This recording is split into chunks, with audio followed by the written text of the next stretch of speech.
Podcast. This is your host, Brian and Craig, and Jeff will be on in like 5 minutes momentarily here. I know I look completely different without my beard. I'll get that out of the way. I wanted to change it up. All right. It doesn't look the best, but Top Gun. Top Gun inspired me. It is what it is. But this is episode 138. We got your spotlight of the week, which is going to be we're going to predict the AFC playoffs. So we gave you who was going to win the division in the AFC and NFC last week. We're going to break down the AFC bracket this week. Next week we'll do the NFC bracket and we'll give you our Super Bowl prediction next week as well. So look forward to that. We got your headlines of the week. We've got Kyle Murray signed. We've got 49ers finally giving the okay for Jimmy to find a new place. And we have some Juan Soto news as well. Right after this, guys.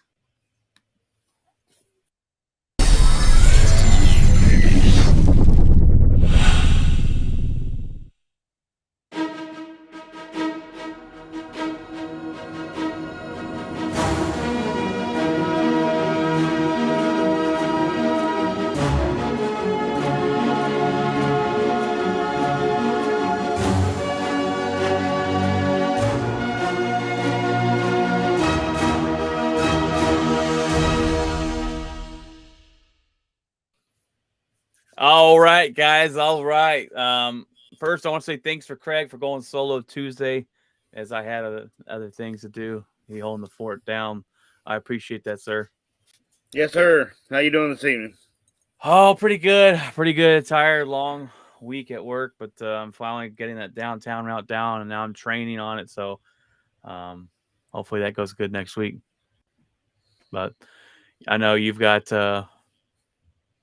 an annoying week ahead of you, as you just had an annoying week, but he's almost gone, and you're almost out of the clear on that one. So, yeah, that's, I guess, a little blessing, I guess.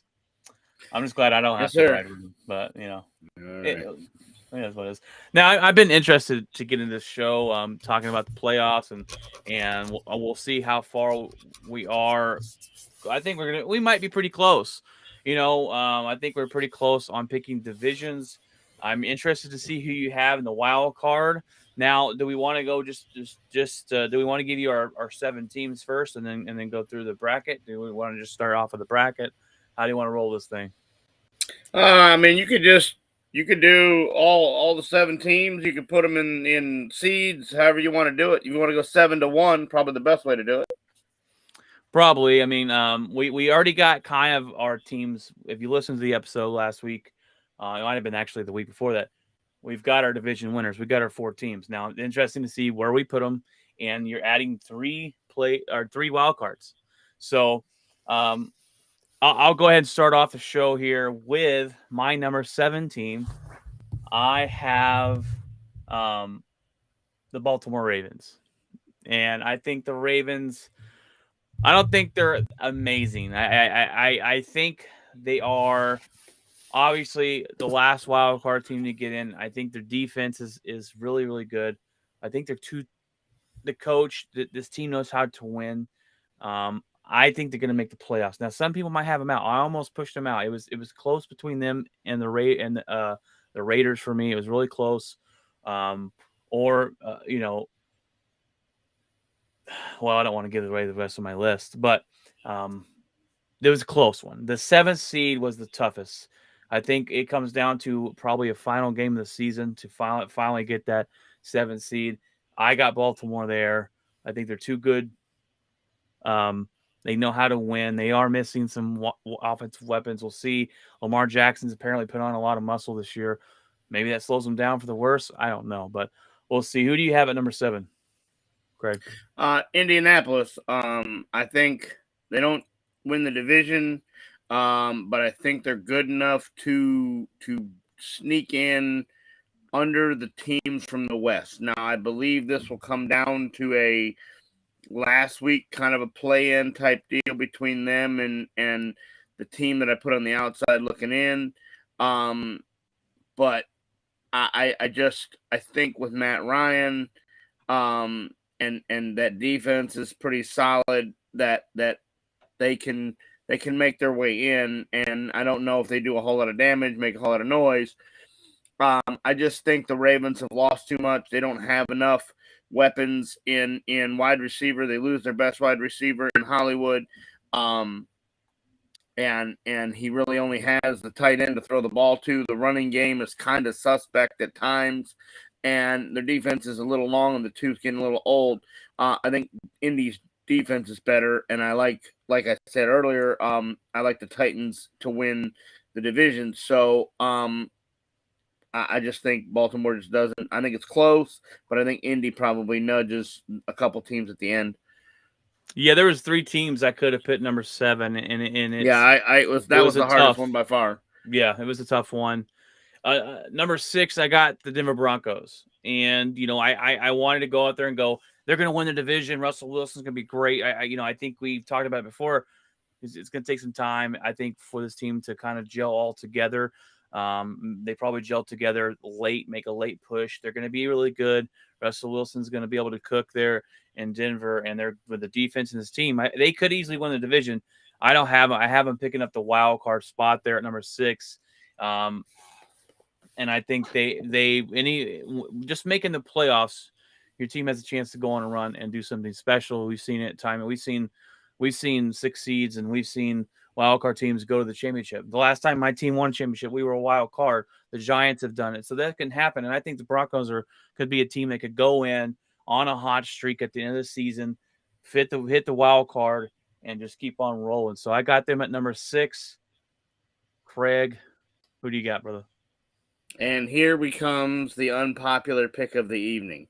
I don't know why, but this Raiders team is jumping out at me like a blaring light. The Devontae Adams and Carr reconnection from college. They've done some things defensively. They got McDaniels as a head coach. I just think, Carr has put up numbers the last several years that have been comparable to all your top quarterbacks, but he's just not. They made the playoffs last year. They with an interim head coach, with everything that went on, the Henry Ruggs DUI, the guys going to jail, got other wide receivers getting cut. That team was in shambles and somehow made the playoffs last year. I think with some stability and I just don't know, man. The swag coming out of that locker room right now, Carr just walking in going, I'm going to go and sling this thing around the yard, and we're going to win a bunch of football games. Right. And I just cannot look away from this team. And I'll spoil it now. The Broncos are the ones looking out, and I don't want to do that, but I just think Russ needs some time to get that offense down. I think he needs a season. I know that won't be Jeff's pick, but I just I just like the chemistry that is in that locker room right now. Now they may come out and fall on their face, but I just like the Raiders in the 6th seed to find their way in and win a bunch of football games. I can't argue against that. Derek Carr to me is the most underrated quarterback in the NFL, and they did go to the playoffs last year with the John Gruden. You didn't even mention the John Gruden debacles. That's what the whole thing fell apart. Gruden gets fired. Ruggs goes to jail. The guy takes over and wins football games, and they fire the interim coach and go a different direction. And I think it's going to be very interesting for the Raiders this year, and I really want to jump on that bandwagon. I was close to putting them in. I didn't put them in the playoffs, but I could totally see it happening. My number 5 team is another team from the division. I'm going with the Chiefs instead of the Raiders. Where's Cat? Where's Cat? I wish Cat was listening now. Yes, I am not hating on your team completely. I have them making the 5th seed in the playoffs, and Patrick Mahomes in the playoffs against any given team can go all the way. He knows how to win. He knows how to get the job done. He's got to be more patient this season. He's got different weapons to work with. He lost his biggest weapon, but they still have a team around him. They still have Andy Reid. This defense should be pretty good. I got them at number 5. We have a comment real quick here. Ask and you shall receive. Yes, Kat. Thank you, Kat, for jumping on. I'm glad you're here. I'm calling you out. Yes, I got Kansas City in the playoffs at number 5. Hopefully that's respectable to you. But thank you, Kat, for joining the show, and much appreciated there. I don't know if that's going to win any bonus points because I'm going to jump right in there with you. I can't put them any higher because I picked San Diego to win the division, so I can't. We're in the same boat. 4 division winners, yeah. I can't put them any higher. So I can see Mahomes trying to fight for that division if the Chargers go and do what they normally do. But this is as high as I could put them just because I already committed to the San Diego bandwagon. And so, yeah, I have Kansas City 5. I think you can't ever bet against Patrick Mahomes. I think he loses the weapon. I think it's going to hurt him statistically. But I still think with Andy Reid, who is an offensive genius, and Patrick Mahomes, who can make throws that nobody has seen before being made, that still cannot until it's kind of like Rodgers in the NFC. Until the guy is proven wrong, you got to go with him, and that's why I had to leave Denver out, because until Mahomes proves me wrong, I have to ride with that and say that he's going to be there. So. And I didn't put the Raiders in the playoffs because, thank you, Kat. We appreciate that. Thank you. She says she tries to watch as much as possible, and we're so grateful for that. And keep on chiming in. We love it. So, but I couldn't put the Raiders in the playoffs because realistically, we could see this whole division in the playoffs. And that's kind of where I was going, but with Indianapolis, I was like, oh. But I didn't. The odds of that actually happened, so I had to leave the. And that's what I said. I was like, I can't. Here's Indy, who has a quarterback and has a really good defense. And have you ever seen one 4-team division make the playoffs? Because we all had them in the top 10. When we did the top 10, we had all 4 in the top 10. Yeah. And which should mean they should all be in the playoff. But right. I just legitimately cannot justify 4 teams from one division being in with right. as tight as it's going to be. And something fluky will happen and injury, something, right? Something. So they all got to play each other twice. I got a hot take here for you, and I don't think a lot of people believe in this. I don't have the Tennessee Titans in the playoffs. At number 4, I got Indianapolis Colts winning that division. I think the Titans fall off this season. I think after losing their best offensive wide receiver, is going to hurt Ryan Tannehill. Derrick Henry's got to do the payload there. Derrick Henry got hurt a lot last season. They still seem to win. They didn't win in the playoffs. I got the Colts winning this division. I talked about it last week. The addition to the quarterback position of Matt Ryan with the offensive line, the running game that he can fall back on, and that solid defense, I think they win this division. And it'll be a battle, but I think Colts will edge that out, and Matt Ryan can help out, since the Colts don't have a great wide receiver career. I'll give you that, but Matt Ryan, a veteran quarterback, can make up for that. Who do you have at number 4 there, Craig? I think yes, Jeff. There he is, the triplet. The triplet there is there. Jeff is on. What's up, Jeff? What's up? We want to let him catch up. Yes, we can. We can let him catch up. We are going. Obviously, we're going through our bracket of the AFC Championship or AFC playoffs. We've already gone through 4 through 7 or 4 through 7. I don't know if you have your list or what. I mean, we got the we picked the divisions. We picked the division. What? I thought you were going to say we got your Broncos in the playoffs. I was like, no, we don't. No. Well, I do, Jeff. I have your Broncos in the playoffs. No, I was gonna say we got your division winners from a previous show, but hang on 1 second. Let me. no problem. Craig, why Jeff get set up there? Why don't you go ahead and give us your number 4? Who's your number 4? 4 is the Titans. I just don't think they have enough. Well, yeah, they're the weakest of the division winners. The only reason I didn't pick Indy to win this division is I don't have a lot of faith in Matt Ryan. I think Jonathan Taylor will carry that team like he did last year. He very easily could be the league's leading rusher again this year. He's going to be phenomenal behind that offensive line. I think Matt Ryan does better than he did in Atlanta.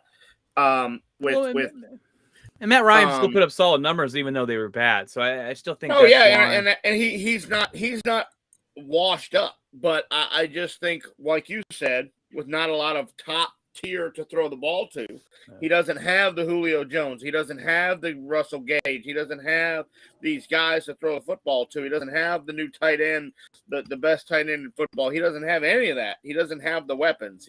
So, the thing that's going to help him is he's probably going to face a stacked box a majority of the time trying to stop Jonathan Taylor. So he's not going to have, safeties over the top trying to guard the wide receivers that are not as good as your top tier. I just think the Titans have more weapons, and I think Tannehill can swing the ball around the yard.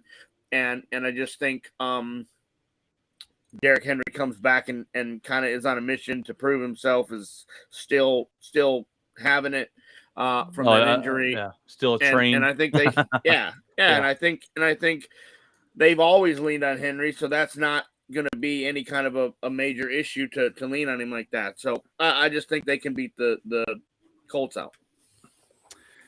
I think it's a tough battle between Tennessee and Indianapolis, and I think Matt Ryan's going to give them a little bit of a spark there in Indy as the Carson Wentz train derailed last season, and I really thought that was going to be his comeback story, but that fell flat. And so, I asked for Cat a while ago because I picked the Kansas City Chiefs at number 5, Jeff, and Cat popped on and said I'm watching. So it was great after giving her a little bit of flack last week about about her team. So let us know when you're ready, Jeff. If you want to chime in here on your yeah, I'm ready whenever. Give us take it away 7 through 4. We're kind of going the opposite direction, but 7 through 4, your 3 wild cards. So going with the top one or going or no bottom 7 from the bottom 6, up. 5. Oh, okay. We're counting up.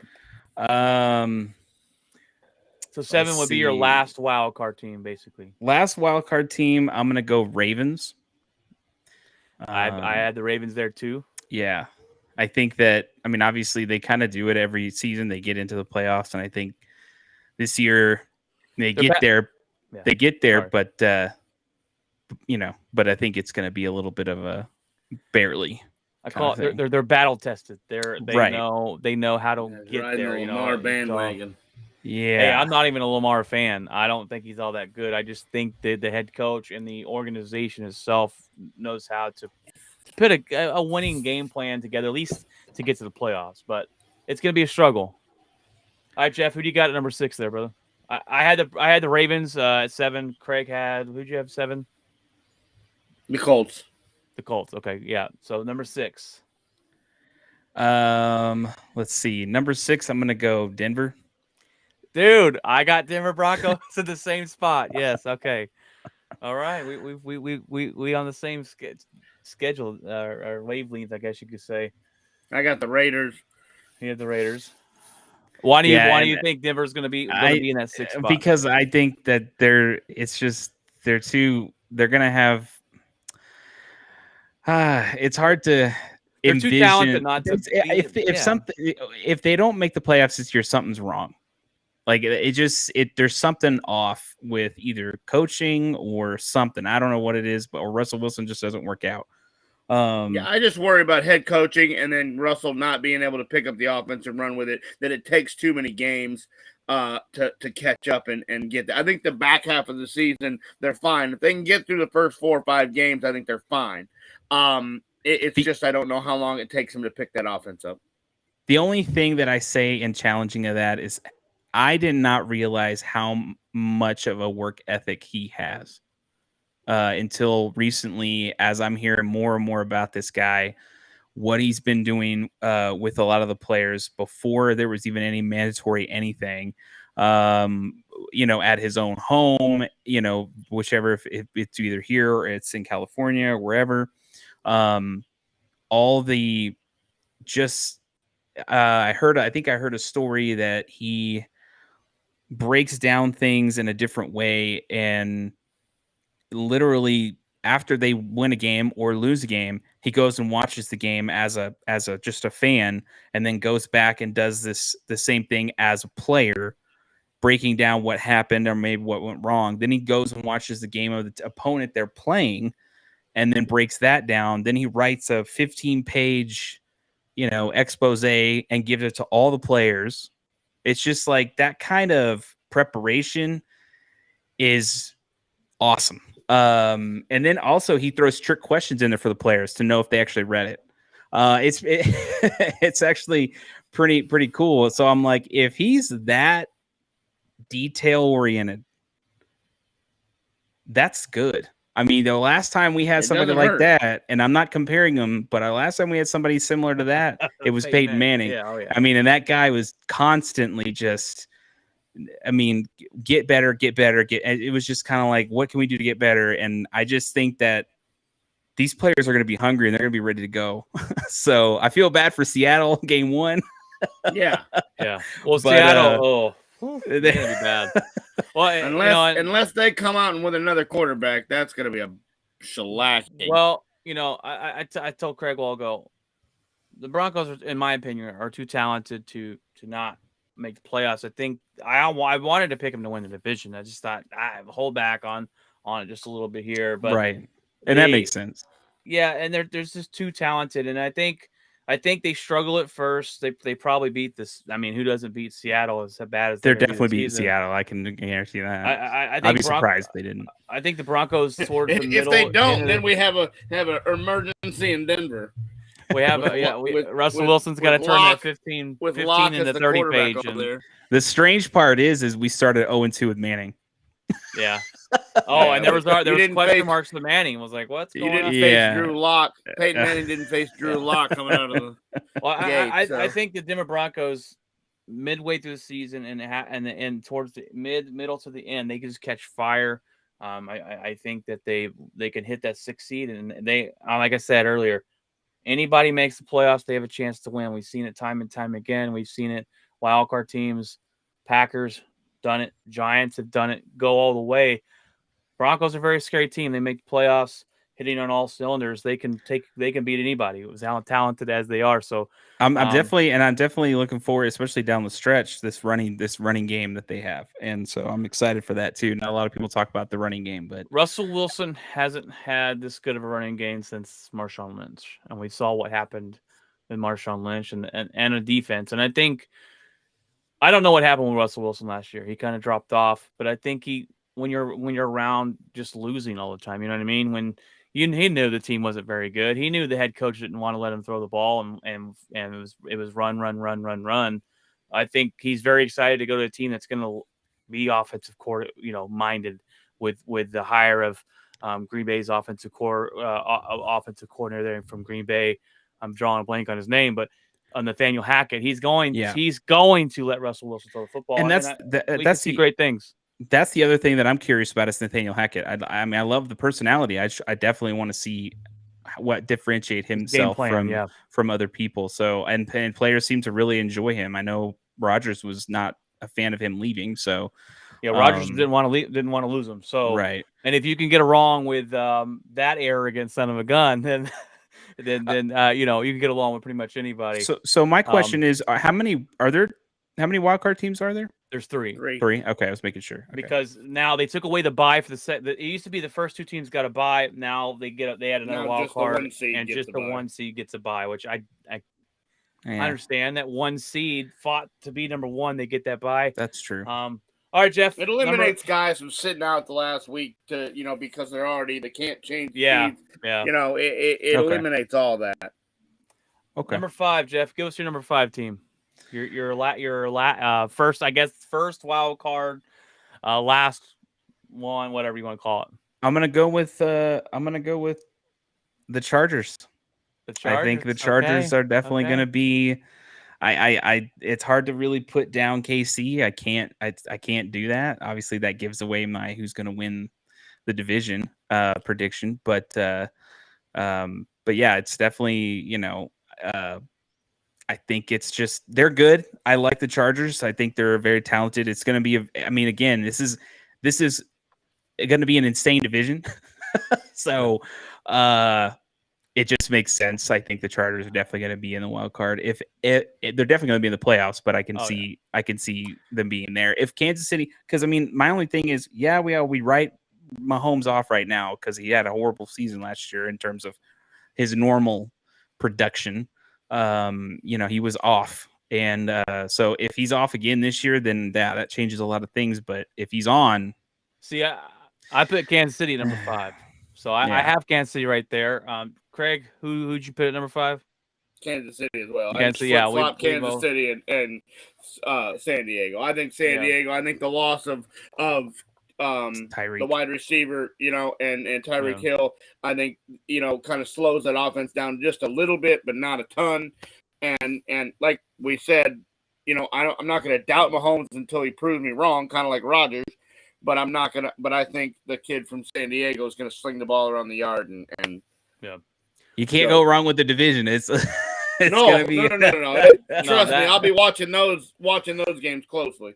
I'll be watching them like their own. I'll be watching those division games more than I'll be watching my own division, because my division's usually crap. Terrible. And all right, Jeff. Number 4. But also, do you see how not to be a homer? I am not homer. He picked his Raiders at 6. I am not a homer. The best team in the land. Woo! I am not a homer. I said Aaron Rodgers is the best quarterback. We should go over the Madden quarterback ratings because those are just trash. But we should okay. Where was Rodgers on that? Hold on. Let's stick to what we're doing because it's going to be a 3-hour show if we don't. We'll get into that. We'll bump another headline for that because we got to get into that because there's no. Anyways, all right, Jeff. Who's your number 4 team? Number 4 team is going to be the Colts. I think we are on the same wavelength, Jeff. I got the Colts at number 4 as well. I went in the division. I definitely think they're going to be a surprise this year, and I do think they're going to win their division. I think it's. Do what? Tennessee is going to fall off this year. Out on the Titans. Everybody's jumping off the Titans bandwagon. Yep. If this was like a couple years ago, I'd have been like, Tennessee. I actually, when they first became a team, I was like a big fan because I just thought that it was just a horrible way to lose the Super Bowl. Off the 1-yard line, crawling, trying to get to the. Right. So that really kind of made me, as I deep down, I was like, I have a little soft spot for Tennessee, but I just think that it seems like, again, like with Tennessee, it's like this edge of a rebuild, and they're just trying to figure out if they're still there or they're not. They have a defense. They had a defense for a long time. A lot, but head coach is awesome. It's just I don't know. I don't trust Tannehill. I do not trust him, and Derrick Henry, is he going to stay healthy? That's the biggest thing. And that is a big one. That is a big one. Yeah. And running backs are, I don't know. It's hard to tell with them because they get banged around so much. Their careers are usually really short. So it's just like, is this kind of the history? They use him more than anybody else. Yeah, they have used him a lot. So I'm like, if he gets injured again or something happens where he doesn't play part of the season, it's just, I don't know. It's just, it's interesting. But I gotta go with the Colts on this. All right. Well, we are all caught up. We all have our 4 through 7 there. I'm my number 3. I got the Cincinnati Bengals. And this is a talented football team. They're very young. You have Joe Burrow is just Joe Cool, ice in the veins. I love him. I've talked about it before. Me and Craig talked about it before. We almost want to be a Cincinnati fan. That's how much we love Joe Burrow. The all white Bengal Tiger jerseys this year is going to be sick. They're going to be up there. I picked them to win that division. That division all got worse. The Browns got worse with no quarterback. You got the Ravens, who will fight for the playoff spot in my opinion, and then you got the Steelers, who they don't know who their quarterback's going to be. They're still Mitchell Trubisky, and that's probably your best option, and he's not that great. So I think the Bengals win this division, and I think it's pretty easily at the end of the day. I struggle whether to pit them here at 2 or 3, but I think 3 is a good spot for them. I want to see them do it again, right? I think a lot of people maybe I want to say overhyping, but because they won the Super Bowl last year, it's Bengals are this, Bengals are that. Let's see them do it again. It's all about having that and being consistent, showing that because they lost some games in the season they should have won. They should have beat Green Bay. So I'm hoping it's not a lucky little fluke that they had, but they have a lot of talent. Their head coach seems to know what he's doing, and this team is very talented and young on both sides of the football. Craig, who do you have at the 3 spot?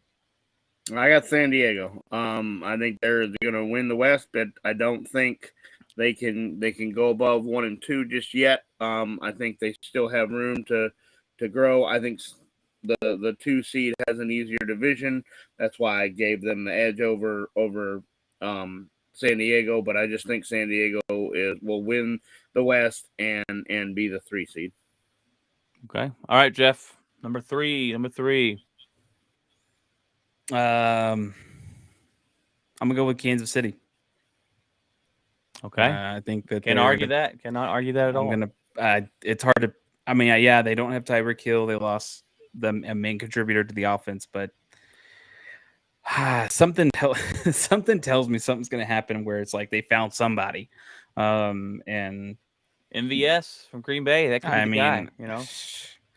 So we'll see, but yeah, I definitely I'm putting him at 3. Well, it's interesting because what worries you is look, Patrick Mahomes. They were out big. They had a big lead against the Bengals last year in the AFC Championship game, and the way they lost. You have a guy that's highly motivated. This could be all right, guys. This is we're not going to lose, and he single handedly Mahomes can take them there, but you worry about that revenge factor of just all right. No more excuses. Get the job done, and that could happen this year for Patrick Mahomes. Of just I know what we're capable of, and he's going to come out and get it done. And you could put the Chiefs number 1, and I wouldn't think you're crazy, and that's all because Patrick Mahomes and Andy Reid. But I can argue that pick. I mean, if let's just say if he struggles this year, then I start doubting. But it's like the 1 year was last year, and even then they were in the playoffs. They were right there, and I'm like, yeah, gosh. If his struggle year gets him to the AFC Championship game, I think that's pretty dang good. Yeah. So, but if it continues again, if you start seeing it again this year, then I'm definitely start doubting it a little. But last year I kind of doubted it, and then they freaking did something and gotten all the way. They should have lost to the Bills. Okay, we all know they should have lost to the Bills. I mean, so we'll see. We'll see. But it's hard because they've won so many times in our division. They've beaten almost everybody. I think they've swept our division at one point. It's almost like it's just Patriots. Yeah, like it's almost they've just kind of taken over. Where it's very difficult for me to go no, right? Because it's like the one team we all need to beat. So it's like. All right, at number 2, I'm all in on this team, guys. I have the San Diego Chargers. I think the talent that what they've done to get to this far, the drafting of Justin Herbert. Justin Herbert, I watched him in college, and his biggest thing was when he gets pressured, he folds. He doesn't do good. I'm thinking, well, what quarterback does good under pressure? Not a lot. This guy's an absolute beast. He's not afraid to throw the ball down the field all day, every day if it's open. The additions they added in on the offseason, especially on the defensive side, this team looks on paper to be one of the best talented football teams in the league. I have them making that jump this year at number 2 there. So, Craig, I think I know who you're going with at number 2, but go ahead and give it to us. Yeah, give me the Cincinnati Bengals. I just think that Yep. division. I think they go 5-1 or 6-0 in that division. I think. They beat Dallas in week 2. I think they just have a. If you look at the schedule, I just think that their schedule is kind of pro them, and I think Jamar Chase is on a kind of a revenge tour from his Madden rating, and I'm not sure why these things mean so much to these guys, but they apparently do, and it just I think Burrow is the real deal. I think that head coach is amazing. I just think that the Cincinnati Bengals march back into the playoffs and make a statement. I can't argue that. The Cincinnati Bengals, they're very young, very talented, and that division has gotten completely worse. It's fallen off probably. I'd say probably worse than any other division in the league. You have 3 teams that got worse. The AFC West is pretty close, but AFC West is pretty close. The NFC West.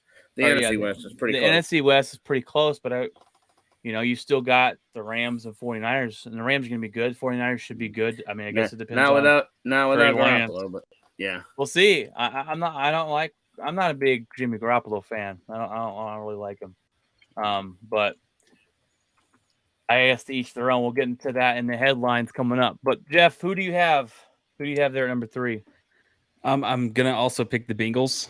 The amount, the kind of talent that they displayed last year in the playoffs and are obviously in the Super Bowl, and just trying to doing what they did, and being just a slight tad bit short to get there, whether it be a call here or whatever. There's no lack of talent on this team. Obviously, Burrow's the guy, and he's going to be the guy for many years. He is, I think, the future of he's one of these players that are going to be the future of the NFL. Not only is he a great player, but he's also he seems like a good person off the field. So there's not any drama there, which is nice. But outside of that, I think they brought a lot of the same people back. I mean, this is just going to be a very tough team to play, especially down the stretch, especially when the lights get bright. There's too much talent on this team, and I could definitely see the Bengals doing this again. Joe Cool to go where he's gone after snapping his leg in half. Oh yeah. To come back the very next season, be the most sacked quarterback in NFL history, to make it to the Super Bowl. This guy doesn't waver. He doesn't waver. He doesn't get scared. He doesn't get nervous. He goes out there like he's played this game all his life, like he's been in the pros all his life, and this is something special to watch. And I can't argue with either one of your picks. And I'm guessing we're all 3 going to have the same team number 1, because I haven't heard them on your list yet, and there's no way you don't got them there. It's the Buffalo Bills. Oh no. All right, Jeff. Let's hear the reason why you got the Tennessee. Who's Titans winning that division? Yeah. It's the Buffalo Bills. This is easy. You got Josh Allen, who's an absolute beast. He will run you over like Derrick Henry or throw a bomb on you like Patrick Mahomes. This offense, this defense is great. The roster, they have voted actually the best roster in the NFL. I really like what their coach has done. They play with it with toughness. They made some mental errors against Kansas City. It cost them last year. I think they fixed that this season, and I got them number 1. Craig, I know you have them number 1. The world's biggest revenge tour. It is. Yes. Josh Allen's going to come in and just sling the ball around the yard, and I just think that division, if you want to talk about a division that gets worse, I think New England's going to take a step back. They announced today that they're not even going to have offensive and defensive coordinators. They're just going to have some guys on the sideline that we're just all going to do it as a group. Yeah. So that's flipping a great They're over there flipping hoodie. coins on the sideline. What play are you calling? Yeah. They're going to be over there arm wrestling, playing paper, rock, scissors to see who calls the plays. What's going on in New England? Yeah, so, and I think Tua, I think we all know how that experiment's going to and then the Jets are going to be the Jets. So they're going to be, they could go and I mean, by default, I think, Stevie Wonder could walk in that division and win, 10 games, but I just think Josh Allen is heads and shoulders the best quarterback in that division. So I want to give a fair warning real quick, guys, to all that were watching, and Kat, it's gonna be a long show. All right, just buckle in. It's 40 minutes in, and we haven't even got through our spotlight. That's no problem. I'm not complaining. I'm just saying it's gonna be a long show today, which is great. Jeff, give us your number one. If I didn't spoil it all for everybody else, if you have a different number one, I'm gonna be shocked. I'm going to be shocked, flabbergasted even. No, I'm kidding. Tua takes the leap. MVP. Whoa, that's a big leap there. Team Tua. No, definitely going with Bills. Obviously, I just think that this is a dangerous team. Something about this team, it's just they've always been right on the edge, and I think that they're about to go over the edge. I think this is going to be the year we finally get to see this team bust out and go nuts. They win their division by. Oh, they're gonna definitely do that, but I think going to the playoffs, you don't want to face this team. You don't want to face this team. It's not even close. And then go to Josh Buffalo Allen in They're sitting Josh Allen week 13. I mean, no, just kidding. But it's gonna be over. It's gonna be over early. All right, well, let's get into the brackets. Okay, all they need is Garoppolo, though. When they get him, they'll be good. They'll be good. Number 1 seed gets a bye, so we all have the Buffalo Bills getting a bye. All right, my next is I got the Chargers, number 2 seed versus the number 7 seed Ravens. I think this is an easy pick. I think the Chargers go in, and I think the Ravens would come to the Chargers, obviously, but the Ravens lose this football game. I got the Chargers moving on to the next round of the playoffs. Craig, I think that's self-explanatory there. You got the defense, the offense of Justin Herbert. Craig, who's your number 2? Number 2 is Bengals. Number 7 was the Colts. I Colts. just don't think there's enough firepower there. They go into Cincinnati and just get slayed, and Cincinnati moves on. I mean, it's just. It's pretty easy, right? Football team, yeah. I think that's the easiest way to go. I'm going to be interested to see if we have any upsets. We have some seeds that upset here in our playoffs. Jeff, who do you got? You have the number 2. You had the Bengals. Number 7, you had the Ravens, right? Just the same as me. So, who do you have winning that matchup? Who do you think wins? I go with the upset now. No, Bengals definitely. Hey, it's a divisional game. It could, Yeah, but it may be close. I don't know, but I just think that there's no Ravens are not going to win that matchup. No. Play a team for the third time, anything can happen, but still. I look at it like a lot of times it's just. Can you really try to put Burrow, versus Lamar? It's not even close. Lamar's a great running back. He's a running back. So I don't think that's a matchup. I just don't. Kat says that's all right. I think that comment was to our long show. So thanks, Kat, for that. All right, my number 2. My number 2 is the Chargers versus the Chiefs. And Kat, you might have to get a little mad at me. No, sorry. Hold on. No. I'm jumping 3 ahead. versus 6. Sorry. I'm jumping way ahead. 3 versus 6. My bad, Kat. I hope I didn't spoil that for you. Bengals versus Broncos. And this is where I thought about an upset, because if anybody can shut down the Bengals, I think it's that defense of the Denver Broncos. And I pick the Broncos to upset the Bengals. I think this defense travels well. They're used to playing in the cold weather. They travel into Cincinnati. They're going to be able to get to our poor old Joe Burrow there. I think the Denver Broncos, like I talked about twice already in the show, they catch fire in the midway through the season, and they keep it going. And make a late playoff run here. I got the Broncos upsetting the Bengals. Number 3 versus 6. 3, I've got the San Diego Chargers, and 6, I've got the Raiders. I just think in a division game that's That'd be good. That'd going to be a be a good one. battle. Woo! That's a But I 3-point also contest believe, right there. yeah, no, it is. But I believe San Diego being at home, and I believe their defense is a little bit better. But Derek Carr slinging the ball around the yard, Devontae Adams. I think San Diego probably swings it in a squeaker. It'll be a low scoring battle in the West. And I think San Diego squeaks it out. All right, Jeff. Number 3 versus number 6. Let's see. Who did I have? I'm trying to think. Who did I have at number? Yeah, Kansas. No, Yeah. Kansas City was 4. No, Kansas City was 3, I think. Yeah, I think you had Kansas City and Kansas City or Indy. You had number 6 is the Broncos. Yeah, I know the Broncos. I know the Broncos. I was just trying to figure out what the other one was. He had I think he had Kansas City. Yeah. No. Yeah. Because you had at 4, you had the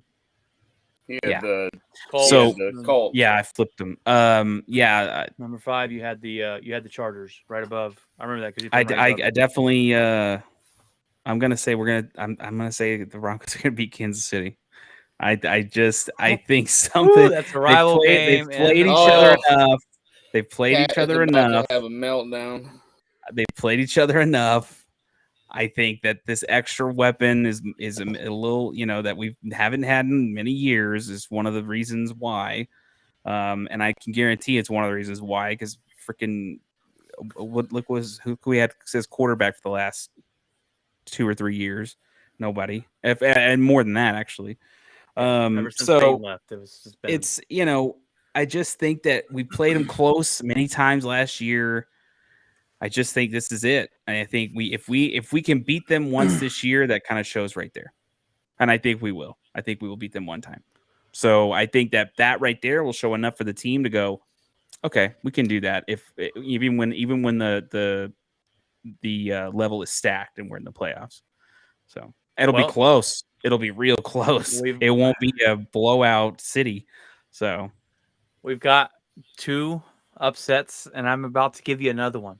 With mine, I got the Colts number 4 versus the Chiefs at number 5, and I'm not picking against Patrick Mahomes, especially against the Colts. I don't think they're going to be able to handle the firepower of Patrick Mahomes. He's pissed. He's pissed off that they're the 5th seed. They didn't win that tough division, and they're going to go into Indy. They're going to shut down the rushing attack, force Matt Ryan to make some bad throws. And Patrick Mahomes is going to do his thing. I got the Chiefs moving on there at number 5, which would technically be an upset, even though I think they're better than the Colts. Go ahead, Craig.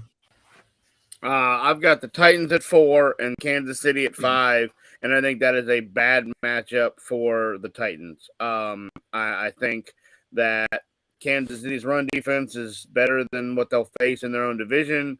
I think if you put just quarterbacks, Tannehill against Mahomes, I don't think Tannehill ever wins that battle. No. We saw Tannehill last year in the playoffs make some horrendous decisions. And so I just think Kansas City is the better football team. The only reason I don't have Kansas City higher than the Titans is because the Titans have an easier walk to the division than Kansas City does, so you have to give the division winner. I think Kansas City has a better record going into this football game. I just think Tennessee wins that division, and I think Kansas City moves on. I'm kind of in the same boat. I think Kansas City has a better record than the Colts, but since the divisions are different, it's kind of the same thing, just flip-flop teams there. Jeff, who do you got 4 versus 5? And I think that's you had the Colts versus the Chargers. Yeah. Shit. I'm gonna go. Sorry for that. This is a family show. The children. S. I said S. Think of the children. Oh man. Craig missed the beat button. I missed the dump button. Oh, dang it.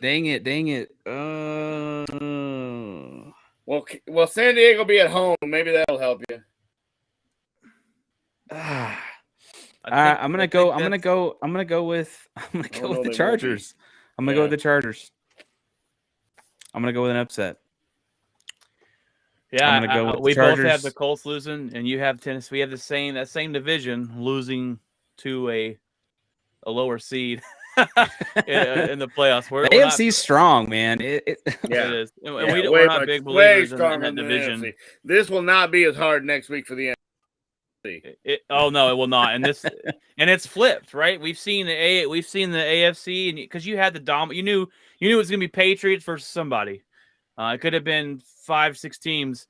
Now it's kind of flip flopped. All the quarterback power went over to there. That the young guys are all over there, and you got the old guys over here in the NFC. But all right, well, we're moving on to the next round. I got the Bills versus the Broncos, number 1 versus number 6.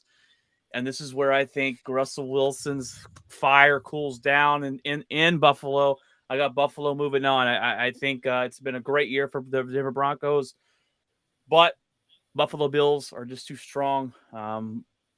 This is revenge tour. We're continuing that revenge tour for the Buffalo Bills and Josh Allen. The only thing I worry about is the bye week, because we all have the Buffalo Bills getting the bye week. Green Bay doesn't. I don't want the number 1 seed. We suck after a bye. Don't want it. The Bills could start off sloppy and lose in the second round of the playoffs, but I think they're going to learn from their mistakes from last season and put the Broncos away. I got them moving on to the AFC Championship. Go ahead, Craig. I got 1 in Buffalo and 5 in Kansas City, and I think it's a good game. I think it's kind of like last year. It's a shootout. I think Buffalo has made some changes defensively to be able to offset that. I think, again, revenge tour in Josh Allen, and I just think that not having Tyreek Hill will hurt them in this game. They will not be able to open the top off the defense, and I think the Bills can kind of pin their ears back and go after and put some pressure on Mahomes, and I think the Buffalo Bills win in a close game. All right, Jeff. Who do you have? You have the Bills versus it'll be your lowest, or your lowest seed left. So that would be Bills and was it Ravens? Ravens would be the lowest seed, I think. You had the lowest, not wild card. That's would be lowest winner of those games. Let's see, San Diego. Yeah, San Diego, because I had them. Well, no, I had San Diego because I upset the Chiefs. So okay. I see how both down here. You the said Bills. Denver's going to win, so you got Denver. Yeah. Oh, that's right. It would be right. Yeah, it would be 1 versus 6. Okay.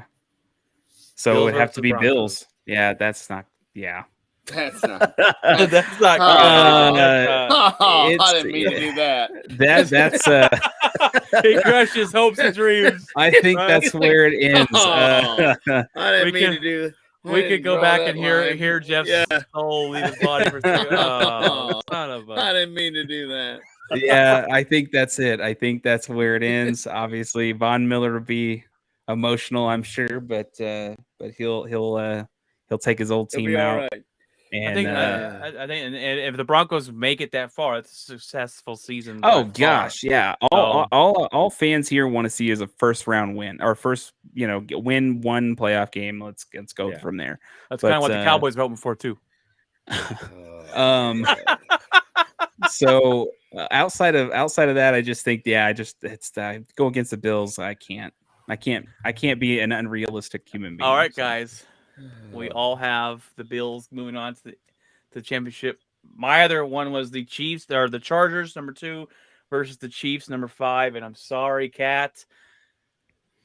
I could see the Chiefs winning because the Chargers could charge it up, as Jeff likes to say. I got the Chargers winning this one. They found their stride. They found this team. It's talented. Justin Herbert goes ham. He's looking like Joe Burrow out there last year. Moving on to face the Bills.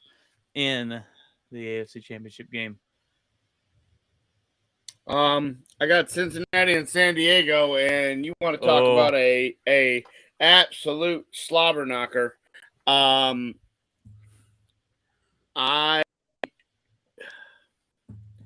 As much as I want to pick Cincinnati to do this again, I think Justin Herbert has more talent around him, top to bottom in the wide receivers. Right. I think Cincinnati's defense is not as good as San Diego's. I think San Diego has an amazing pass rush, could get to Burrow in that game because that offensive line has taken a slight step back. So I think San Diego advances and the Bengals fall just a little bit short. And I think San Diego will face the Bills. I got a question. Did you just say the Bengals offensive line just took a step backwards? Yeah. I think it did from last year. How is that? They were the worst. They allowed the most. They were one of the worst in the league, and they addressed that in the offseason by they got guys that are better than they had. And if you want to talk about Lyle Collins, who couldn't make the Cowboys offensive line better, yeah, sure. It's better than what the Bengals had. Was it? Because Lyle Collins is a turnstile. He's going to turn over his shoulder and tell Burrow to watch out because he missed his block. I watched it for a bunch of years. That's the first time I've heard anybody. Oh, my bad. That's me. I missed that guy. I'm just saying that's the first I've ever heard anybody say the Bengals' offensive line has gotten worse than it was last season because I don't know how it could get worse. We'll see. I don't know. If he's the most sacked quarterback in the NFL again, then I win. So we'll see. We'll see. All right, Jeff. Who do you have? You have the Bills no, you have I don't know who you have. You chose them. They're number 2. I think definitely the Bills. Bills took out the Broncos. I think he's Kansas City bandwagon. Let's see. Yeah, the Bills took out the Broncos, so it's down to the Bills, and I didn't have it upset on the Bengals, so is it Bills and Bengals? I think it's Bills and Bengals. Bengals, yeah. Well, then it means he's going to have the Bengals and the Chargers again, right? Do what? You'd have to have the Bengals play the Chargers, right? It'd be Chargers, and because the Bills you already have moving on, so you got to pick out your other. So yeah, it is the okay. So it's the Bengals and the Chargers.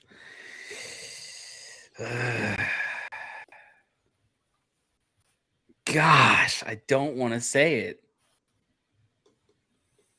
Why do I not want to say it? Come on, join the club. join the Chargers club. Join this. Charger it up. Come on. Okay, I'll do it. Let's plug it in, and we'll charge that son of a gun up. Chargers take the win. So Chargers take the win. win. Have the AFC Championship being the same game. Same team. And that's interesting because, I mean, Jeff, last week you said the Chargers are going to charger it up, but you have who says they're going to charge it, or who says they're not going to charge it up? Well, they're going to give him a minute. He's still got one more game. Still got one more game to jump off the bandwagon as it goes down the hill. Look, if the Chargers make it this far, that's already a success. They're super excited. Absolutely. I got the Bills moving on, guys. I'm not going to ruin it for you. I'm not going to show you an upset. It could be an upset. The Chargers might win. I got the Bills going on. Revenge tour continued over the Super Bowl. Nobody wants to play in Buffalo in January. No one wants to play. And the defense and their head coach and just Josh Allen is just a beast. Yeah. I got the Bills. Barring any kind of catastrophic injury, I think the Bills win the AFC. I think the road goes through Buffalo, and I think the Bills win the AFC. I completely agree. I think the Bills are going to the Super Bowl, guys. Guys, we can't be this predictable, guys. I mean, come on. What are we doing here? We all have the same team, the same two. Who in their right mind would think otherwise at that point? Really? They gotta be the betting favorite. No, I'm just joking. I'm just joking. I definitely think that they are the betting favorite. All right, we're not Stephen A. Smith throwing out horrendous stuff to Hot get take. clicks. This is It's not hot take. hot fakes. Yeah. We're gonna get into headlines. Where's my cowboy hat? Yeah, we're Yeah. gonna get And into my headlines. cigar. Next week, Jeff. Next week. We're gonna get into headlines in a minute. I did take out one headline to add in and I already put it on our notes, so it should already be there for us. The Madden quarterback ratings, because we got to talk about the debacle of a list. But Craig, play the intro. We're gonna jump in to the headlines of the week, guys.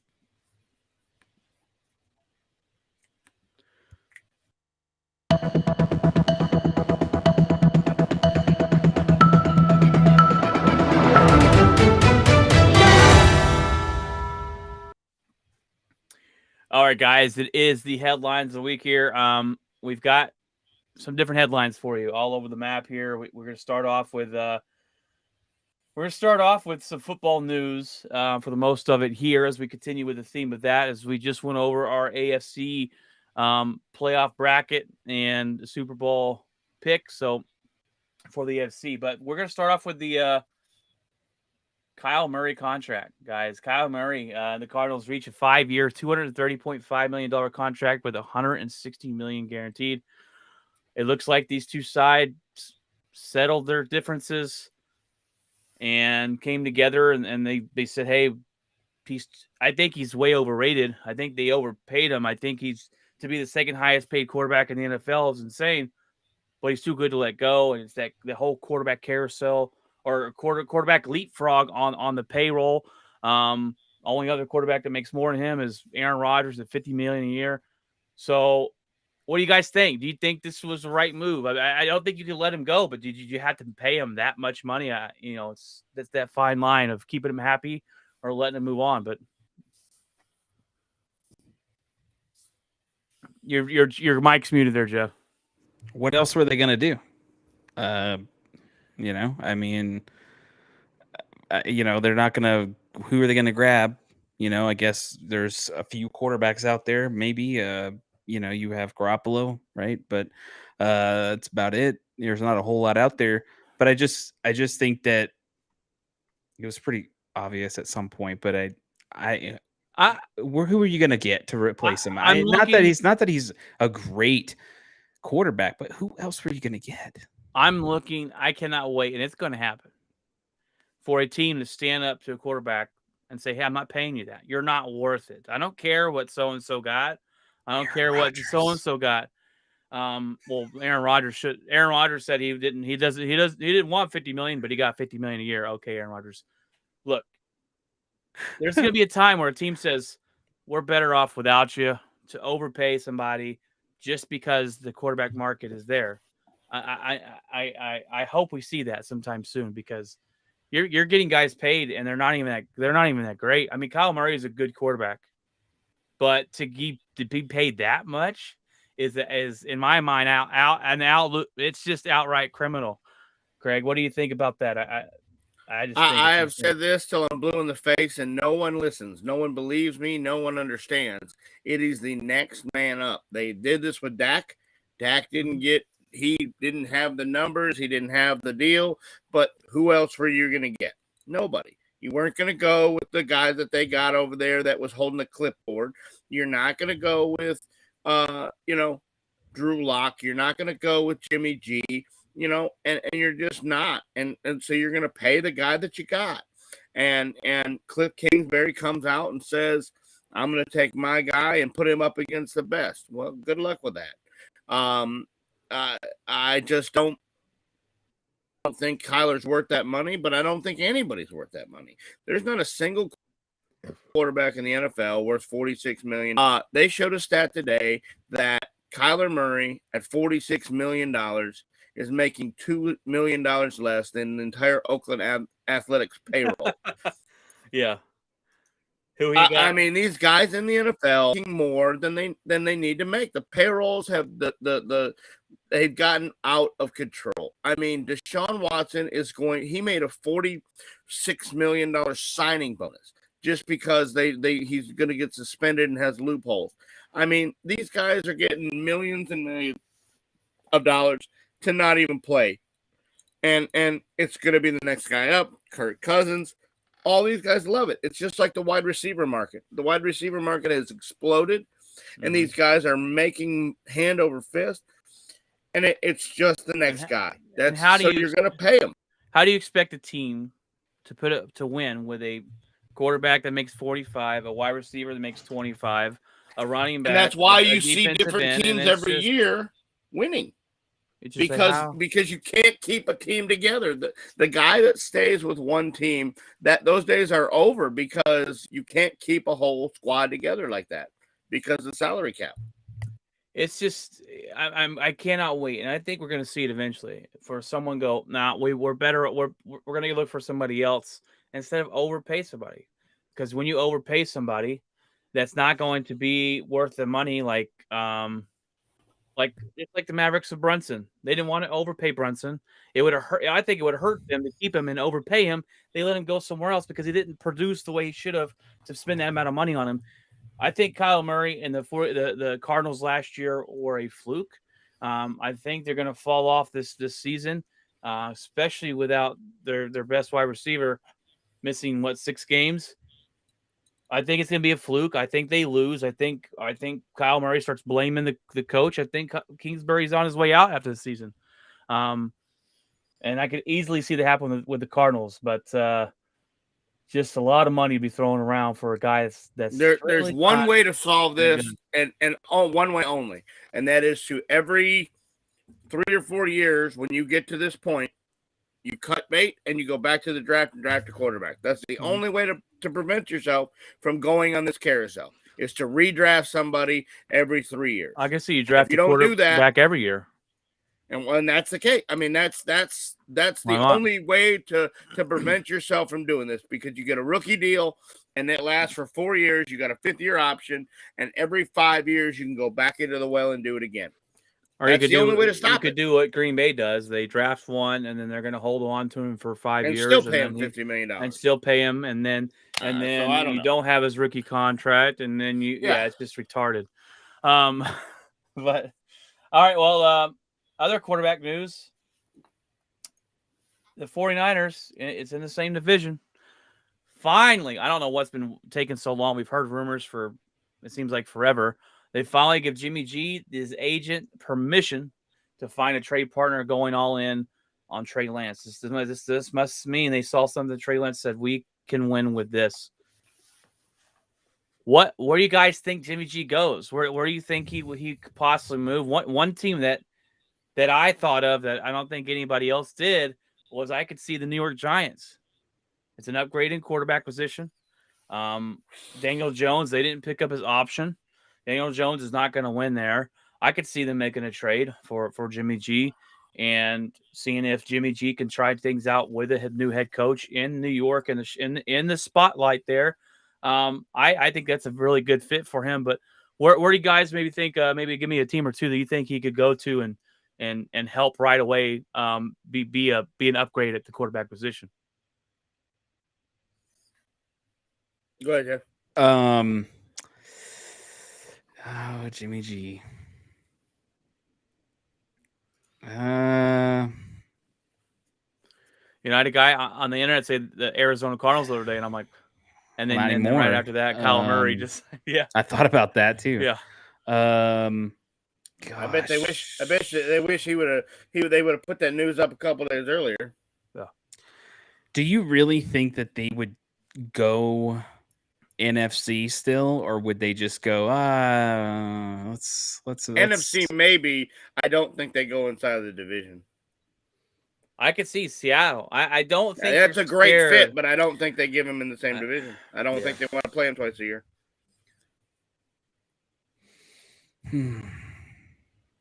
Craig, I mean, I don't know. Gosh. Do you have a team, Craig? I think Seattle's the glaring option because of Drew Lock. Yeah, he is the worst quarterback in the league. He doesn't deserve to be a starter. We talked about it when Kaepernick came around that anybody is better than Drew Lock, but I don't think they go in the same division. That point you just made about New York, I didn't think about that, but when I hear you say it, that is a absolutely. I don't know if Garoppolo's mindset and everything is conducted to New York. If he could handle the New York media, but man, that would be a very good spot if you're not sold on Daniel Jones. Yeah. So, but what about the Jets? I think you got to give that kid another year. Yeah. I mean, as much as I would love to be out on him already, I just think you got to give him another year with that coach you had, that dumpster fire organization. I think you have to give him another year. But the problem is, if you look at that schedule, they're not going to win a game for the first 7 weeks. It doesn't matter who the quarterback is. Philly. Nah, they believe too much in Hurts. They believe too much in Hurts for whatever reason. I haven't figured that out yet. Me neither. I'm not on the Hurts bandwagon. He's not good. He's not good at all. He hurts. He hurts the team. Yes, you're exactly right. I really think New York Giants should pull the trigger. I think that's the perfect fit for him. I think it would be a good fit, and he's kind of a cocky person to some degree, and you have and then you throw him in New York, and they'd eat him up, man. And with you got a new coach there, Brian DeBall from the Buffalo Bills, and I want to see him succeed coming from Buffalo, but he has 1 year to basically consider if Daniel Jones is the guy or not. They didn't pick up his fifth-year option, so after this year, they had to sign. Yeah, he's garbage, but they have to sign him or not. Bring Jimmy G in and have it an open quarterback position, and he wins that easily, in my opinion. But I think that's a good fit for him. But we'll see. We'll see. The question is, does Garoppolo want to play on a 1 year deal, or does he want an automatic extension? That's going to be part of the deal. Well, we have the Cleveland Browns are trying to get a backup quarterback, a third string quarterback. The Cleveland Browns, they know they're in trouble. They at the QB position, they are working out Josh Rosen and McCarron as backups. And I just read that, and I just remembered they just sign Josh Rosen. They signed Rosen, yeah. They signed Rosen, and Brissett's going to be the starter. This is just in case Brissett gets hurt, Rosen can go in. I don't think Rosen's going to come in and beat out Brissett, who's been playing more than him in the NFL. This is just kind of them going, hey, we know Deshaun's getting suspended for some point in time. What if Brissett gets injured? We need another guy that can come in here and I don't know. It's a solid emergency move. It gives Rosen another. I mean, the guy just keeps getting chances, I guess, because he was the number one pick in the draft. But man, it hasn't worked out anywhere. And maybe the guy from Cleveland can magically unlock something that nobody else has been able to do. But I think you're right. I think Brissett still gets the job. He's the one that's been all along learning the offense. He's the one that they're going to hand the keys to. This is just an emergency. If the season starts to come off the rails and Deshaun really does get suspended for the season and Brissett isn't, we can throw a guy in and try to do something. So I think it's an emergency move type deal. I completely agree with that. All right. Well, the Madden ratings are out, and they've done these lists. They've done these lists as like they're throwing it out like ESPN. But the Madden quarterback list is out. Tom Brady's number 1 and number 97. All right. I don't agree with that. Whatever. Aaron Rodgers, number 2. That's fine. Put number 2. That's great. 96. Patrick Mahomes, 95. Where's Josh Allen? How is Josh Allen not top 3? He's number 4 with a 92. But how is he not top 3? Then you have Joe Burrow. And this next one here. Number 6, Jeff. You got Dak Prescott. Dak Prescott, number 6. He's over Justin Herbert, Russell Wilson, Lamar. I put him over Lamar Jackson because I don't think Lamar Jackson's that good. And Matthew Stafford's number 10. He just won the Super Bowl. This list is complete crap. Not even that Dak's number 6, but how is Josh Allen not top 3? Him and Herbert both. Why is Herbert not in the top 5? Why or top 6 at least? I don't know about you I mean, guys. I'm the taking same Justin reason Herbert over Dak Yeah, Prescott. the same reason Jamar Chase has got an 87 and Oh, is halfway down the wide. I mean, whoever is making these games, it's a video game, and so who knows what they're It's looking at? They're what not are watching the games. they're definitely not watching the games. That's just this bad. isn't. This is The you know, cornerback. The cornerback list said that Tyrann Mathieu Honey Badger was number one. Are you? What year are we watching here, guys? And this is another thing on the running back list. I saw the running back list, and it was also just garbage. I'm like, not any. First of all, Devontae Williams wasn't even on the list. Period. He wasn't even. 10? He wasn't even in the top 10 at all. And I'm going. No, Zeke's 10. 16. I'm like, that's the Zeke one should be guy that higher broke than 10. out. That's the one guy that broke out last Did you year. say? Zeke should be higher than 10 on the list. Go look at his numbers last year. Go look at his numbers. Yeah. What did I just say? Watch the game. I watch them every week. Go and look at the I have a lot of numbers things at to the say end of about the year. Ezekiel Elliott, and none Look, of them are "you are the man." I am not sitting here fighting you on Zeke Elliott. I'm just saying, at the end of the year, go look at the numbers. His numbers aren't as bad. I guess Tony Pollard should be like 6 then, because Tony Pollard, y'all don't use him enough on Tony Pollard. Well, but because they have the name of Ezekiel Elliott up. Well, in that bad contract, but it's just I saw it like even Devontae. I was just like Devontae Williams was kind of a breakout player. I mean, nobody saw that guy coming out of anywhere, and he was picked really low in the draft. So it was just kind of like, really? I mean, this guy's gonna break off again this year, and there's no and Henry and So even on the cornerback list, you know who's not even in the Ramsey, top. If Jalen Ramsey's not one, then it's a bad list. Yeah, it's just I could put Jalen Ramsey number 2, but I don't even think on the corner who was on the cornerback list. I'm just curious now. I'm gonna look at it right now because I'm looking at it right now. Jalen Ramsey, I think, is number 1. Jalen Ramsey, Troy hit. Wait. No. What is that list? Hold on. If Ramsey's not number 1, then we're just not even playing Madden. Let's see. Cornerbacks. Jalen Ramsey, number 1. Number 2. J.R. Alexander from the Green Bay Packers, bro. Number 3. Oh, man. We're running out of dump space, guys. Stop. Tre'Davious White, the Bills. Then you got the Eagles, Darius Slay, Denzel Ward, Marshawn Lattimore, Stephon Gilmore still up there. J.C. Jackson should be higher. Let's see. Who else do we want to look? Running backs. Derrick Henry, Nick Chubb. Christian McCaffrey shouldn't even be on the list. He doesn't play. No. Jonathan Taylor? Number Taylor's 4? Oh my God. Dalvin Cook, Joe Mixon, Alvin Kamara, which he doesn't. He's Aaron Jones, Austin Eckler, Zeke Elliott. I mean, the list is fine, but the order is terrible. I mean, no way that Taylor shouldn't be 1 or 2. The safeties, that's what it was. Tyrann Mathieu, number 1.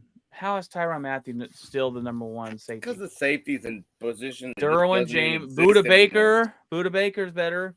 Micah Hyde, I'll take over Tyrann Mathieu, but yeah, I mean Tyrann Mathieu is maybe that list was 5 years ago.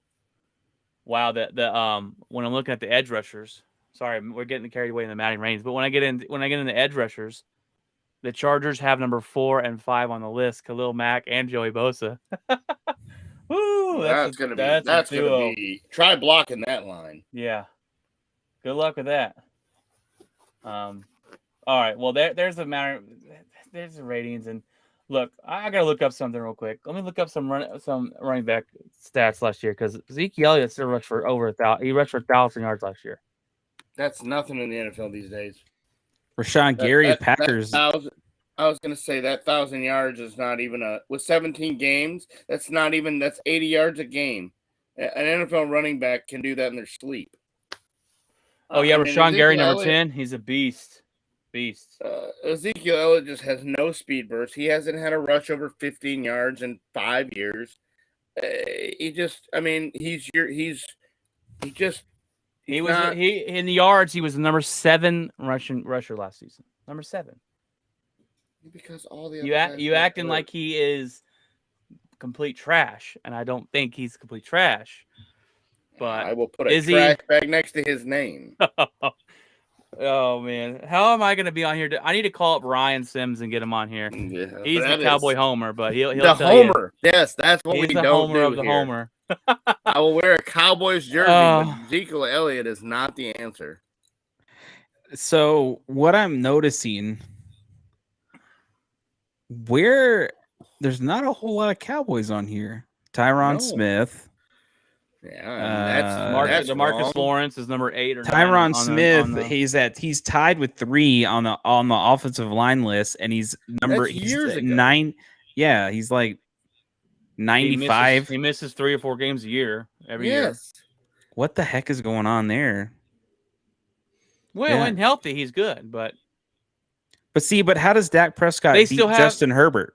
They still he doesn't. In any stretch of the imagination. They still have Christian McCaffrey as like a top 3 or 4 running back. He doesn't play. Well, but you can't use that in the rankings. When that guy plays, he's top 5, but he's not over Jonathan Taylor and Derrick Henry.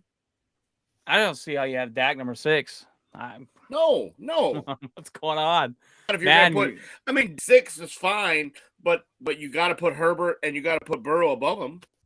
Both those guys are above him. Yeah.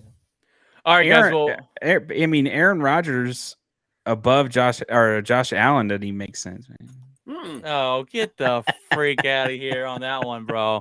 And I'm not even being a homer. You do it. You're Brian. Back-to-back MVPs. He's the best regular season quarterback there is so far right now. Now, playoffs, we're a different story. Talk to me in 3 or 4 weeks when he doesn't have Devontae Adams. I will. Well, I'll call you up and say, hey, we're still winning games. I'll see it work. Still winning games.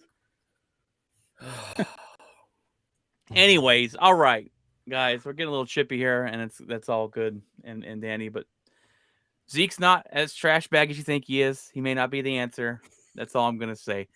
Let's move on to Juan Soto. All right, in the Major League Baseball here, but we are on our last 2 things here. Talk about Juan Soto turned down a 15-year, $440 million deal with the Nationals.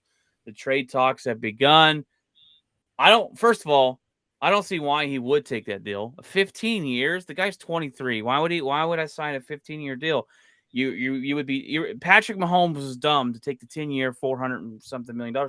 He could have took a 5-year extension, hit the open market after 5 years, and got more money. 15 years makes no sense. Not only that, the Nationals who've been like, hey, will you take our deal? And he said no. And it was like, don't you try and want to get him back? They don't even charter his flight to the All-Star game because they're that petty. Don't you want this guy back? And you're like, screw it, man. Get your own freaking flight out to the All-Star game. Doesn't make any sense to me. He obviously doesn't. I don't think he wants to be there. No. It's going to take a bukus of stuff to get this guy. Bukus of money to pay him and bukus of stuff to trade for him. Mets, Yankees are all in the mix. The Rangers were on the list last week. They've disappeared. They haven't actually even picked up the freaking phone and called for him, which is the Yankees refused. The Yankees will not give up what they need to get him. They've already said today they want 4 prospects. If this was about money, the Yankees would be the first one at the door. But it's not. It's about depleting your farm system, and I'm not sure who's going to do it. Yeah. The Mets say they will, but that new owner, I don't think he will. I don't think San Francisco is willing to. They were number 4 on the list. they came out today and said they have a 5% chance of getting them. They're just not going to give up, Crawford and all the rookies in the organization. These guys, these major league teams work to build these farm systems up. They spend years to build these farm systems up. And this one trade will wipe whoever gets him is going to mortgage the next 10 years or 15 years of their franchise for one guy. Plus they have to pay him there's rumors of he wanted $500 million. I personally think it wasn't the money. I personally think he looks at Washington and says, we're in a rebuild. Yeah. I'm not going to win. And it's more about winning than it is about the money. And I will go take a 5 or 10-year deal for this much than I will go and take 15 and spend my whole career winning 50 games. And that's what I think it is. And so he wants to go to an organization that's on the ground floor, not one like the Astros that are on the backside, not one, I think he goes to New York, but I don't think they're willing to give up the farm system. They're looking at 4 or 5 prospects. This isn't the NBA. You don't give first-round picks up. You give guys that you just drafted up. So if the Rangers are willing to give up Leiter and Rocker, then go talk. And if they're not willing to give up Leiter and Leiter and Kumar Rocker, then don't even pick up the phone. And that's why they did. You're losing at least Leiter. Rocker's still kind of losing unknown. both? I don't think you're losing both. We got 6 guys in the top 100, not including Rocker. You can throw Leiter out there. Here's my thing. And here's the only way I would be okay if the Rangers did it. Have we ever seen the Rangers take a pitcher and moved him up and go, hey, this prospect is supposed to be the next big thing, and then we see him in the major leagues? We've never seen it. They don't do it. Our scouting or whatever you want to call it, talenting and building these guys up, we never see it. So if you got to give them up, then maybe, but I don't think they do it. They haven't even picked up the phone. I don't think they're going to want to give up all their prospects, because the Rangers, the Rangers could and if in the near future could be a team to mess with. They've got some talent. They've got their 2 guys there, Seager and Simeon, and they've got talent, but I don't think they do it. Now, I always say I'd be okay with it, because we've never seen them take a pitcher like Leiter and turn him into the number 1 star on their team. We did get Yu Darvish, but he was already a star in Japan. He came over and just was on the team. So that would be my only thing of, we know we're not going to turn Leiter into the next whatever and move on from it, but I don't think they do it either. And I don't think they're willing to give up Leiter and Rocker, definitely not. And I just don't know where he goes, because they're asking the kitchen sink to come along to get this guy. Is he in he's in his last year, right? Yeah. No more. Add another year for X amount. This is it for him. No, they could. They could go back to but he has Scott Boras as an agent. We all know what that means. So, but my question is, kind of like when rookies, they kind of force them into you're signed for another year. We're paying high dollar, but you're not going. He probably has an arbitration year left. Okay. But that's what I'm thinking, because he's on a rookie deal, but right. I don't think he wants to be there. And right, and I don't think he does either. My thing is if this lingers on and they want too much, which it seems like it's going to not, I don't think the price is coming down. Yeah, he's going to hit free agency, and when that happens, sorry guys, I hate to break it to everybody, but it's top dollar city at that point. It's going to be the top markets that are going to be going for him. And that's it. And it's going to, whoever has the deep pockets, it's going to be the deep pocket teams. Market, he'll be a Yankee. And I'd like to face that lineup. I'd like to face Stanton, Judge, Soto, and we'll just shut baseball down for the next 5 years, because they'll win 1,000 games. You think it goes to New York? If it's a free agent bid, I do, because New York has two checkbooks, one over here for the players and one over here to pay the luxury tax. They don't care about the luxury tax. Yeah. They will pay whatever it takes. They've done it for years. But if The it's one trade, they're not going to burn the farm system. No, the Yankees are definitely not doing that. There's too Yes. many pieces in that farm system that they're Yes. very excited about and Absolutely. extremely there's quite a bit in there that they're not Yeah. going to. So if you're going to deplete the Yeah, I farm think system, the Yankees are out. Four of them are untouchable. We already know that. 4 of them 100%. have been even told that the organization has said these players are never being moved. So it's just like And one don't of even ask. those, Don't one even of ask. those will be in the Soto deal. At least one. Yeah, Yeah, and and I so think- and so I look at it like the only thing that I have is there's 2 reasons why if the Yankees are in this mix or not. One is if they go somewhere in the playoffs this year, if we go deep, if we go, even get to the World Series, if that happens, I don't see how Steinbrenner putting the money up for Soto. I just don't see it. If why we would get you need him knocked, if we get already got knocked them? out and embarrassed, and we go all that way, win all these games, and we don't do anything with that, Hal Steinbrenner is going to open up the checkbook. Yep, 110 because games and lose in the first round of the wild card. Then the yes. last time that happened, we got CC, we got AJ Burnett, that was before 09 when we went and won in 09. So it's like they won't spend money per se. They're not like they used to be. Hal's we don't need to spend that much money, but Not if like a dad. something happens, not like George. If something happens that we were that close, I think Hal spends money. See, and I think the Rangers would be more in play if it's free agent than anything because they have actually spent. We've seen them spend money this offseason. Like, thank you, send some freaking money, but they're not going to give up. I don't think they changes everything. Their farm any system. team is involved if it's free agency. When it's free agency, it's if you money, don't have money to give at up that anything point. other than money, then every team's in. Yeah, and why would you? If no one's biting, right? No one's biting to give up their whole farm system. Why not just wait and say, hey, okay, this is what we can offer them at the end of the year, and you're hoping that's what happens. But I want to add one thing. I'll tell you one thing that's going to screw up this whole Juan Soto deal. The name Shohei Ohtani.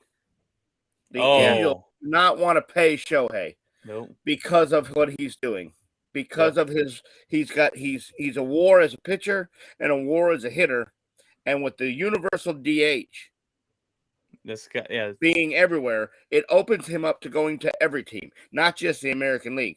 It opens him up to going everywhere. And if the Angels are really serious, $700 million,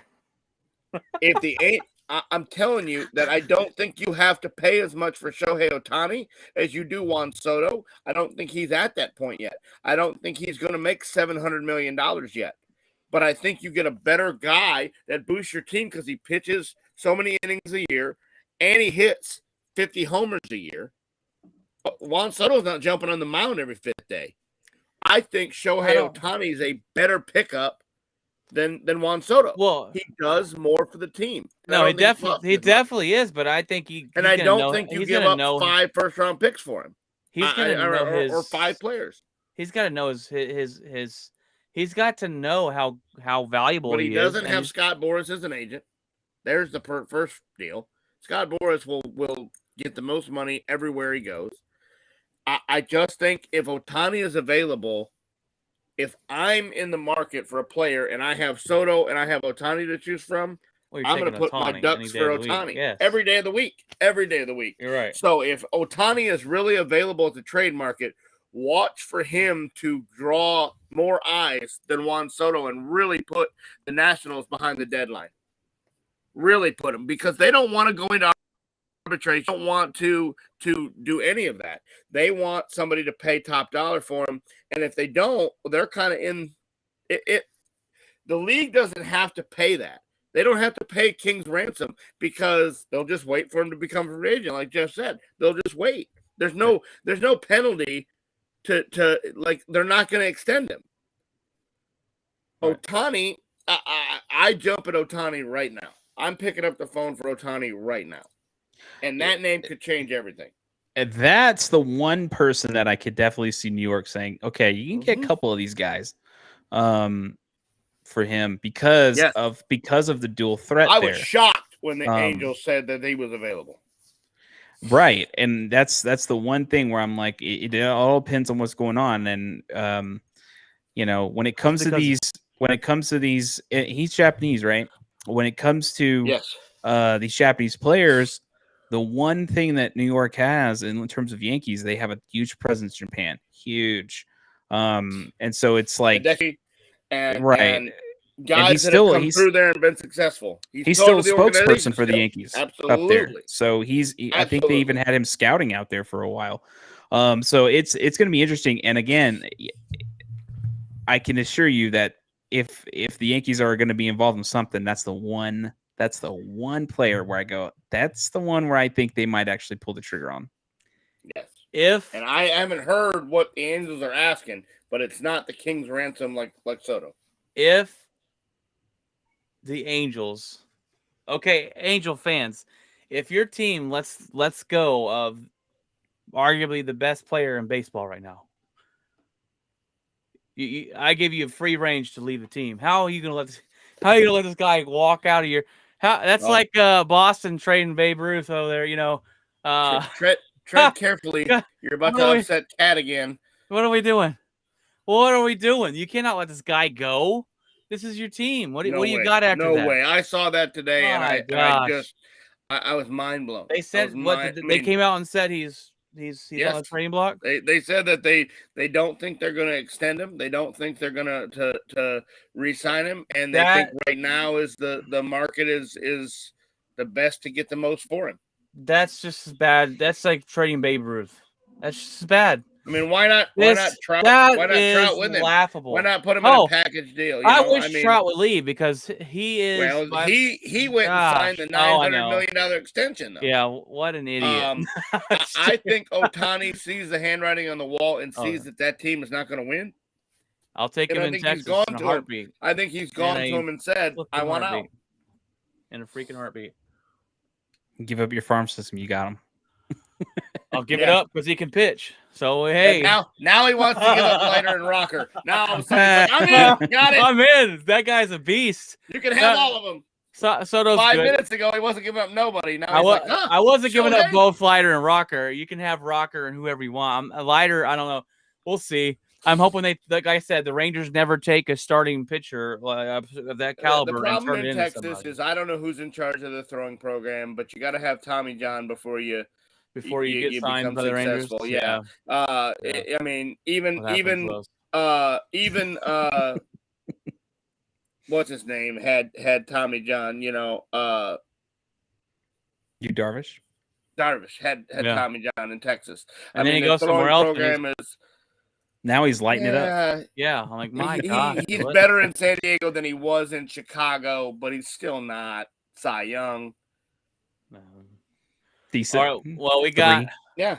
Oh, yeah. I still take him back in Texas. That's not saying a lot since we suck at pitching, but the Utah Jazz. Let's get into a little basketball here before we close out the show. They want 7 first-round picks for Donovan Mitchell. Oh my gosh! It looks like he's going to stay there because I don't know who's giving him 7-round picks for a guy who's not who's not a superstar. Lakers. 7 picks for Kevin Durant. That's whatever. 7. I don't even think they're asking for 7 for Durant. Yeah, I'm like, how are you for 4? How are you going to get? That's ridiculous. It's going to be the Lakers. I'll trade him. I think that's why they did it. They offered him as a trade, but they put such an outlandish price tag on it that he's really not up for trade. Yeah, he's not. No one's gonna. If someone gives up I think Donovan went to him and said, "I don't want to play here if you're going to dismantle the team. I don't want to play during a rebuild." They said, "Okay, we'll go put you on the trade market. Here, he's available for trade for 19 first-round picks." And they're like, "Well, no."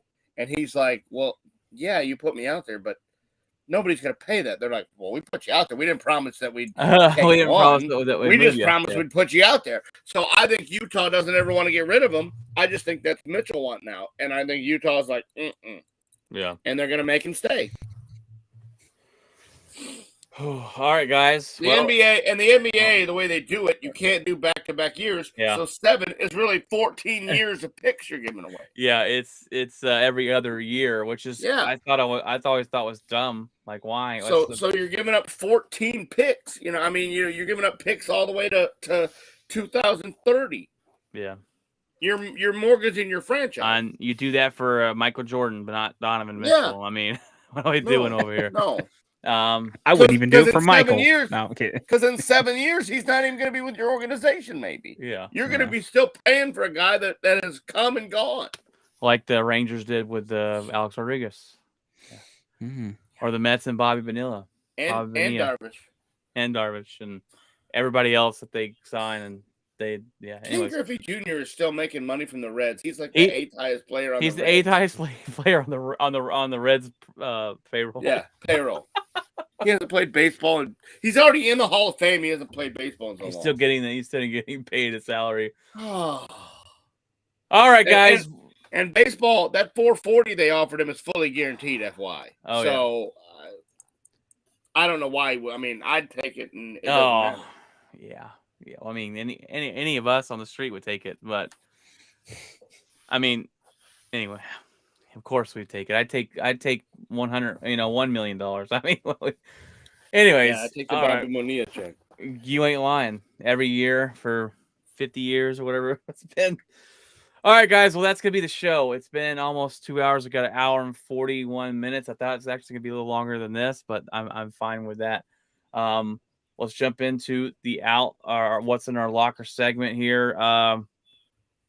Craig, I guess we'll start with you first. Craig, what is in your locker? Not a whole lot. Really going to take a weekend off and just kind of just absolutely do nothing, not much of anything, and going to watch the Giants. They got a big series against the Dodgers this weekend, and they've got 8 of their next 15 against LA. And so if you can get right back in it, or you can be mathematically eliminated in a real big sense. They lost a heartbreaker last night after being down 5-0. They tie it and then lose on a Mookie Betts home run.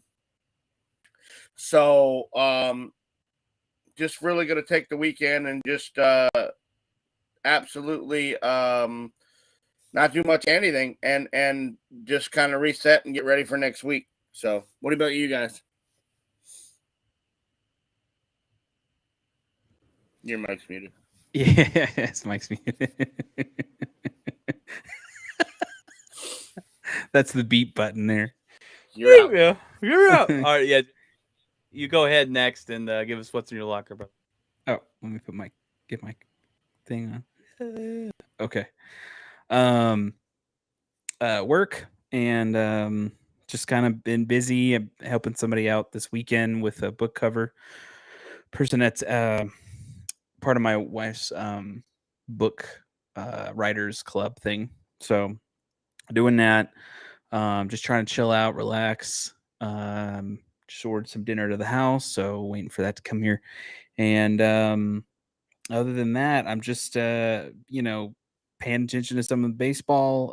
Just gonna be kind of keeping an eye on it now that the All-Star break's over and it's kind of the real season at that point. So that might play some games a little bit tonight or tomorrow, actually. But yeah, really just trying to chill out. It got a little hot here, but that's not like the heat that you guys have. So it's we had probably 4 or 5 days of 100 total so far. So we haven't reached the numbers you guys are, but it's supposed to cool down next week and be in the 70s. So which is insane. But yeah, other than that, just trying to relax for the weekend. Work's been pretty good, so can't complain at all. Nothing I'm trying to watch. I did kind of I'm getting ready for some shows coming up. There's a Lord of the Rings show, I think, on Amazon that I'm excited to watch. I think it's a prequel to the movies, or at least the first 3 movies. And then also I think there's a prequel to Game of Thrones next month as well. So I'll be watching some of that as well. But yeah, just trying to chill out, enjoy some stuff, enjoy some hopefully some baseball. I did watch the Derek Jeter thing. I watched 2 episodes of it. Pretty cool insight as to like how he almost didn't get drafted, or how Mo almost got traded. He almost got traded. At one point before he kind of started, you got to see the Don Mattingly era a little bit that first year he was there, and they lost in the playoffs, and then after that he didn't like the way that felt, so he's like, I don't want to feel that again, so he just kind of kept it's kind of interesting. You got to see also how he kept his nose clean, even being in New York, being around all the big lights and all the glitz and the glam and the hoopla and stuff. So then there was one tidbit that I did not know, that he was actually supposed to be in the car in New York the time that I think Puff Daddy was shot at, or he shot at somebody or something crazy. I remember it was in the 90s, but he was supposed to be in that car, and he decided to leave early that day and go home because he had to play a game the next day. So I was like, that's insane. And he said my name would have been tied to that and it would have been horrible. So, but yeah, other than that, just chilling out. What's in your locker, Brian? All right, Jeff. Well, we've had maybe, I don't know, Craig, what, 3 or 4 days under 103 this whole summer. It feels like this is the worst summer we've ever had, in my opinion. And it's been 105, 108, 106 consistently. In my locker this weekend, I have a birthday party I got to take the kids to tomorrow. So that's going to be fun. Hopefully. But then Sunday, I'm going to have lunch with a couple buddies, me and the wife. So that's pretty much about it this weekend. I've been playing a game called Stray, and it's it's pretty fun, cool little game. You get to play as a cat. You're playing as a stray cat and running around and through this world. I don't even know what world it is, but you're running through this world, and it's fun. It's a fun kind of just a fun little game to play to get, you really don't got to think, and just play as this cat. It sounds dumb, but I was actually really excited to play it the other night, and I got it for free on PlayStation Plus. So I've been also playing. I checked out the new MLB The Show. So with Shohei Ohtani on the cover, it's fantastic, like all the MLB The Shows are. What else? And I think we can all agree on, if we're going to watch something and talk about it on the show, it should be the Derek Jeter documentary there. So I think we will do that, and I think we'll probably wait till they all come out, and we can probably binge it and we can discuss it. But that looks very interesting. So we'll do that here on the show. That's pretty much my locker. There's not a whole lot going on. We've been fighting the heat here in Texas. It's not gonna get any better. 109 today. 109 today, Jeff. 109. And when I say this is the not worst, 70, not 70. This is the worst summer we've ever had. It's I don't remember. It's not. There's not rain. It's brutal. They're talking about we're in high risk of fires, and we've already Glen Rose is on fire right now, and one little flame and it gets carried like you poured gasoline on the grass or something. White Settlement has a whole area that's all burned. Where's Glen Rose? Glen Rose is probably hour and a half to 2 hours. Is that east or west? West, I believe it's west. Yeah. They had a big fire there, and people lost their houses. And I'm talking about pretty big fire. Is that more by Fort Worth or more by Dallas? No, the other way. Okay. Like Abilene, I believe. Yeah, it's on the other side of Abilene, which Abilene's pretty far from here. Yeah.